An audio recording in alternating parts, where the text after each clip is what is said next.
E aí, meus amigos, boa tarde. Hoje são dia 21, terça-feira, mês de maio ainda. São exatamente 2h40. E nós vamos ler um texto no Velho Testamento, que é em 2 Reis, capítulo 5, verso 2 e 3. O texto é longo e não daria para ler o texto completamente, que é um texto lindo, tá?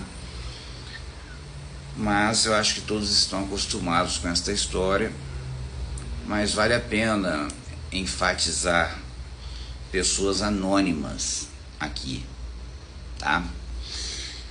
E o texto diz bem assim, nós já conhecemos a história de Naamã. O próprio Jesus repete essa história, dizendo, né, quando ele leu o Isaías, se não me falha a memória, 53, ele fala: este texto está se cumprindo hoje aqui, né? Havia muitos leprosos, muitas pessoas passando fome na época de Israel, e em Israel tinha leprosos, pessoas passando fome, mas Deus abençoou os estrangeiros. Foi o rei Naamã e a viúva, né, de Serepta. E olha só o que acontece aqui, diz assim: saíram tropas da Síria e da terra de Israel e levaram cativo uma menina, a Bíblia não fala o nome dela, que ficou ao serviço da mulher de Naamã. Disse ela à sua senhora: tomara o meu senhor estivesse diante do profeta que está em Samaria, ele o restauraria da sua lepra. Irmãos, essa menina, ela devia ter uma raiva profunda desse capitão, desse Naamã, porque ela era escrava e ela ainda tinha que cuidar das roupas dele, que eram sujas por causa da lepra. E para um judeu tocar numa coisa dessa, ela ficaria proibida até de entrar no templo. Mas ela não se importou. Ela viveu a realidade dela. Ela era uma escrava. E ela entendia o seguinte: se eu sou escrava, assim Deus o quer. Por que eu falo isso com tranquilidade? Porque ela apontou para a sua senhora, a esposa de Naamã, a cura. E na época eles entendiam, esses estrangeiros, que os profetas, ou seja lá quem for, eram sujeitos submetidos aos reis. E quando ele foi atrás do rei com roupas festivais, com dinheiro, com tudo, oferecendo para que fosse curado, o rei chegou a rasgar a roupa e falou assim: porventura sou eu Deus para curar alguém? Aí Eliseu ficou sabendo dessa situação e falou: não, deixa comigo, eu vou lá orar por ele. Deu. Não é Deus não, mas a gente ora, né? E não deu outra. Quando Naamã foi lá, ofereceu um monte de coisa para ele, Eliseu nem saiu de casa. Mandou Naamã mergulhar 7 vezes no rio. Obviamente Naamã se recusou. Ele falou: tem muitos rios lá em Abama e Farpá, né? Farfá, são muito mais limpos do que esses rios daqui, rio lamacento. E aí um dos seus soldados, os anônimos, aparece e fala assim: eu te pedisse de coisa mais séria, coisa impossível de dar, o senhor não daria? Daria. Ele não te pediu nada, ele só te pediu para mergulhar 7 vezes no rio, entendeu? Isso tem um simbolismo muito grande, né? Jesus foi batizado no Rio Jordão, o povo atravessou o Rio Jordão. Então o Rio Jordão é um marco de história para Israel. E assim ele fez e foi curado. Eu fico imaginando ele pulando uma vez, voltando e nada, pulando 2 vezes, nada, 3, nada. Mas quando ele pulou a 7ª vez que ele voltou, a lepra estava curada. Ele estava curado. Aí ele enlouqueceu. Aí ele foi na casa de Eliseu, ofereceu um monte de coisa para ele, falou assim: não, pode voltar, não quero nada.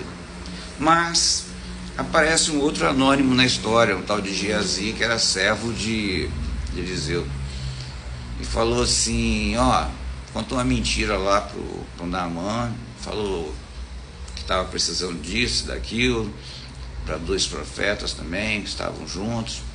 E o Naamã não estava nem aí, estava curado, não tinha crença em Deus nenhum, deu. Na verdade, ele tinha até falado, né, que a partir daquele momento ele ia acreditar em Deus e tudo mais, Deus de Israel. E aí o Geazi volta para casa e ele fala assim, Eliseu fala assim, você veio da onde? Olha o que ele fala, irmãos. Ele fala assim, de lugar nenhum. Olha a resposta, nenhum. Quando você está na mentira, irmãos, normalmente você não fala a fonte. Você simplesmente generaliza e nega tudo. Fala, lugar nenhum. Ninguém vem de lugar nenhum, você vem de algum lugar. E ele falou bem assim, você pensa que eu não acompanhei com você em espírito, você foi fazer não?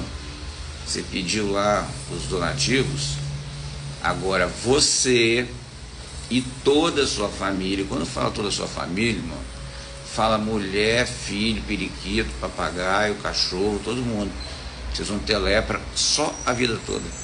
Diz o texto aqui que ele saiu leproso na hora, branco igual uma neve. Ou seja, ele já pegou uma lepra daquela fulminante. Onde eu quero chegar com isso, irmãos? Mesmo que você seja desconhecido, mesmo que ninguém te conheça, mas se você tem uma relação pessoal com Deus, Deus te conhece. A Bíblia fala para você entrar no teu quarto sem ninguém ver. Vai ali sozinho, ora ao teu Deus, que em secreto ele vai te ouvir. E Deus vai fazer uma grande obra na sua vida, assim como fez com Naamã, assim como fez com Eliseu, e também pode fazer uma obra terrível na sua vida, como fez com Geazi. Mas o mais importante nessa história aqui é essa menina, que tinha tudo para odiar Naamã, mas ela não deu conta daquilo. Falou, não, se eu estou aqui é porque é da vontade de Deus. A Bíblia nem cita o nome dela, mas foi ela que indicou o caminho. Olha só, um anônimo indicou o caminho. Se soubesse que tivesse profeta em Israel. O rei mesmo, desesperado, chegou a rasgar a veste. Porventura eu sou Deus? Quem é que na época ia falar que é Deus? É uma blasfêmia falar isso. E simplesmente Eliseu foi lá e tomou a frente e fez a coisa acontecer. Então, irmãos, fique atento para isso. Fique atento que mesmo você sendo anônimo, você não sendo ninguém, você não precisa estar com multidões na sua frente. O que eu estou falando aqui agora, pode ser que 2 pessoas ouçam, 3 ouçam, até 200 ouçam. Mas que você saiba que se você falar com Deus, Deus vai te ouvir. Tá? A Bíblia fala que Deus Ele não deixa para trás um coração arrebentado, carcomido. Ele está sempre ali do lado daquelas pessoas com o coração doído. Mostre a dor do teu coração e você vai ter a vitória em nome de Jesus. Amém? É isso aí. Deus que abençoe você, que tenha um final de tarde maravilhoso. Amém.